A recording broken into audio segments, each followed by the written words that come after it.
Police সপ্তাহে ত্রিপুরা পুলিশের বিরুদ্ধে বিস্ফোরক অভিযোগ তুলল বহিরাজ্যের এক লরি চালক। ত্রিপুরার প্রতিটি থানার অধীনে নাকা পয়েন্টগুলিতে চালকদের কাছ থেকে বিভিন্ন পন্থা অবলম্বন করে হপ্তা আদায় করছে পুলিশ চরম ব্যস্ত হয়ে পড়েছে। শিলিগুড়ি থেকে মুরগির খাদ্য সামগ্রী নিয়ে আসা ট্রাক চালক রবিউল ইসলামের অভিযোগ, তাদের কাছ থেকে পুলিশ নানাভাবে দুর্ব্যবহার করে হেনস্থা করে, চা পানির টাকা আদায় করছে। চোরাই বাড়ির পর থেকেই প্রতিটি থানা এলাকায় এই ধরনের জুলুমবাজি করছে পুলিশ।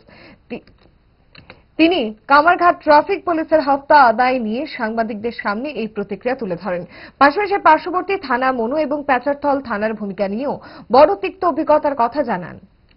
সবকিছু কাগজপাতি ওকে থাকার পরে বলে যে তোর কাগজপাতি ফেল আছে, তোর মাল ওভারলোড আছে, হ্যান আছে ত্যান আছে, অরিজিনাল চালান আছে গাড়ির, চোরাই বাড়ি গেটে চালান চেক করে দেখে ওকে আছে ছাইরা দেয়।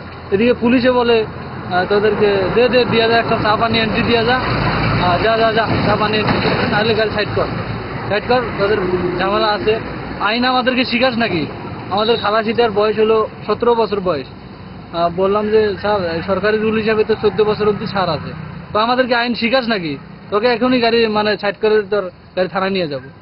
এবং আমাদের তো এইভাবেই জীবন। প্রতিটি ঘাটে কাটে দিতে লাগে, প্রতিটি ঘাটে বিভিন্ন থানা এলাকা নাকা পয়েন্টগুলোতে। হ্যাঁ, ওরা তো পুরা চেক, এটা ওটা হ্যান ত্যান। প্রতিটা ঘাটে মনে হয় চা পানি এন্ট্রি একটা দিয়ে যেতে হয়, চা পানি এন্ট্রি দিয়ে যা। কত দিতে হয়? 100-200 টাকা নিয়ে নেয়। আচ্ছা, যদি ভুল থাকে তাহলে তো ওইটা পুরা ফাইন। এইভাবে ফাইন করে, ভুল থাকে একটার ফাইন করে 10টা। কিভাবে হবে? এভাবে তো তোরা খুব মুসিবতে আমরা।